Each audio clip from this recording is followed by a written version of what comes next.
It's not always a good thing when gamers make demands of developers, but often when there are complaints, it signifies that there are some serious issues with the game, and that the devs or publishers need to step in and change things. So today we are counting down the top 10 times gamers got what they wanted. Now, not all the numbers on our list consist of devs or publishers righting wrongs. A few of them are cases in which gamers' requests have been fulfilled, but the results aren't always what they had hoped for. So get ready to feel the pangs of regret and some sweet satisfaction as we jump in.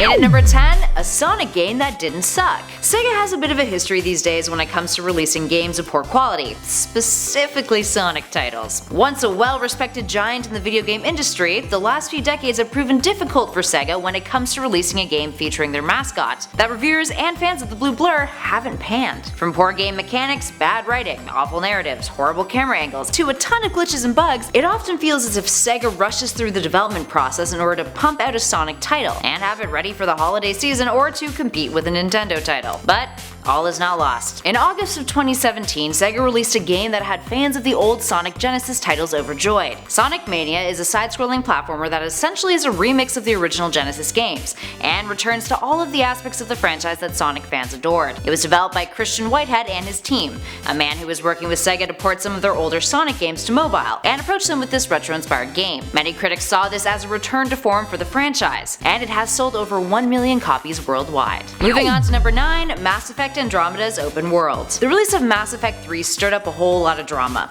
which we will actually be touching on a little bit later on in this list. But for now, after the conclusion of the trilogy story, the franchise branched out and released another title called Mass Effect Andromeda, in which the story was now concerned with humanity embarking on an initiative to populate new home worlds in the Andromeda galaxy in the 22nd century. This game, unlike previous titles, had an open world, and let players tackle their objectives in whatever order they chose. But let's jump back for a moment. The first Mass Effect game featured a lot more room for exploration than its sequels did. That being said, the story in 2, and for most of 3, minus the ending, was critically praised, and incredibly well done. Fans of the game wanted a return to those mechanics the first game had, and the open world of Andromeda intended to do that, but ultimately was not well executed. The planets you explored felt boring and lacked originality, which took a toll on the overall story that the game was trying to tell, making it significantly less impactful. And at 8, Halo's sprinting. You couldn't always sprint in a Halo game. The first title didn't have that feature, and fans were quite vocal with their desire to have it added to the sequel. Now, devs actually planned for it to be in Halo 2, with it being an automatic ability with your speed increasing the more that you walked forward. This was ultimately scrapped though, and players had to wait until Halo Reach for it to be added to the franchise, where it started off as an armor ability rather than an inherent trait,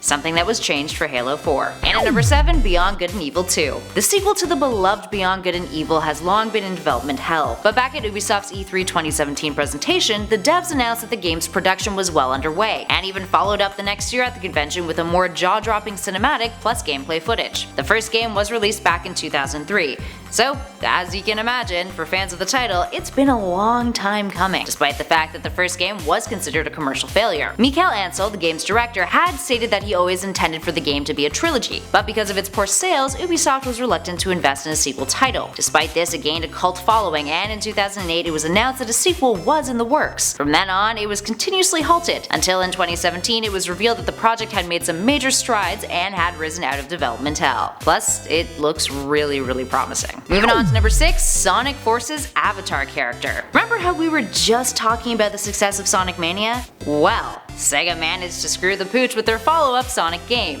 which only proved that Sonic games just really need to be outsourced if they're ever going to live up to their former glory. Sega developed and released a game in 2018 called Sonic Forces, a 3D Sonic game. Many had high hopes for it after how awesome Sonic Mania proved to be, but were greatly disappointed. That being said, the game boasted one feature that many Sonic fans had been begging for years, to be able to play as your own avatar character that you created. While fans did get what they wanted, it wasn't executed all that well. Many critics felt like it was a feature that was slapped onto the game last minute, and the design mechanics allowed for you to create some really horrific and disturbing looking avatars that are dank as f.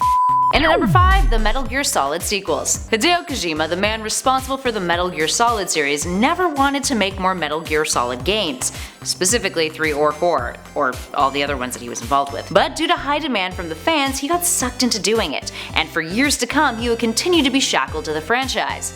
The best part is though, over the years, he's repeatedly admitted that he has no intention of returning to the series, but does so anyway. So, back in 2000, he was asked by IGN what his plans were for the Metal Gear Solid 2 follow-up, to which he responded, I quote, "I want to do something totally different, but I've been saying this forever. I said that right after MGS2. Then in 2001, in an interview with GameSpot, he said, I quote, "I really think it is time for me to hand the director role over to someone else." In 2005, he told Eurogamer that Metal Gear Solid 3 was the final chapter in the series, saying, "We've been working on MGS games for the last 10 years, and I'm really happy and confident to present you the final Metal Gear Solid game." In 2008, he told Kotaku that Metal Gear Solid 4 was, I quote, "definitely my last Metal Gear and the end of Solid Snake's story." And in 2009, 2011, 2014, and 2015, he also said very similar statements. Poor dude. But hey, at least he's getting to do something different now. Very different actually. Death Stranding. Still don't know entirely what it entails, but it's intriguing. And at number 4, a new Elder Scrolls. For years, ever since Skyrim's release, fans of the Elder Scroll franchise have been dying for Bethesda to release a follow-up title to the 2011 hit. Since then, it feels like Bethesda has been busy pushing out Skyrim on basically every platform you can imagine.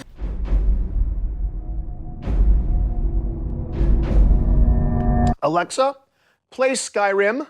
There's been many a joke about it too, which most recently included Bethesda's little skit at E3, featuring Keegan-Michael Key playing Skyrim via his Amazon Alexa, which, funny enough, is actually a real thing, called Skyrim Very Special Edition. Luckily though, at the same E3 press conference, it was announced that the next Elder Scroll game is officially in the works, which had fans going mental and sighing relief. There was a fear that Elder Scrolls Online would overtake the single-player versions of the game, and the developer wouldn't be inclined to push out any more single-player titles. Anywho, we got a very brief trailer and no release date or title was announced. But hey, at least we know it will one day be a reality. And at number 3, No Man's Sky. Hello Games' No Man's Sky had one of the most controversial releases in video game history. A game that boasts an entirely procedurally generated deterministic open-world universe with over 18 quintillion planets to explore, players had high expectations for what you'd be able to do and discover. People were disappointed that the game's marketing promised much more than what the game was actually capable of doing. It was kinda sucky. But since then, Hello Games has been continuously providing updates, to the point where the game now actually lives up to the expectations that players had before its initial release. And at number 2, Mass Effect 3's Extended Cut. Back to the Mass Effect franchise for this number. For a series that was so well written, the ending of the Mass Effect trilogy was utterly disappointing, especially since so many gamers consider Mass Effect 2 to be one of the greatest video games of all time. So the original ending that appeared in Mass Effect 3 was basically a giant middle finger to all of the story development that the franchise had previously exhibited, and all of the choices that you made. It also left a lot of loose ends. It was very Deus Ex Machina,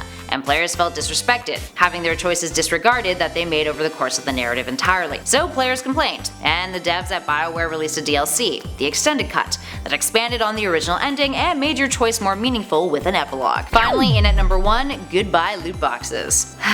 Oh, the loot box saga. EA's Star Wars Battlefront 2 was meant to give fans of the first game major improvements, including the likes of a single-player campaign and fixing aspects of the game that fans didn't like about the original. When it was first previewed at the 2017 E3, it looked promising. But prior to its release, EA started to dip its toes into some sketchy waters. Starting off with other games like Middle-earth's Shadow of War and NBA 2K18, the publisher introduced loot boxes and microtransactions, essentially money grabs for items that weren't just cosmetic, but gave players an edge up in their games. Pay to win. Then, when Battlefront was released, you either had to buy into the loot boxes in order to gain an advantage in multiplayer and unlock iconic characters, or grind like a mofo and throw hours and hours and hours on end into the game. It even got worse when various government agencies got involved, calling the game out as a form of gambling for minors, or as Chris Lee from the Hawaii House of Representatives put it, an online casino designed to trap little kids. Since the loot boxes have been scratched, though it took one hell of a long time to get there. When the microtransactions were removed, the Wall Street Journal reported that the decision was made because the head of interactive media and consumer products at Disney had sent a message to EA and was not happy about the controversy. Long story short,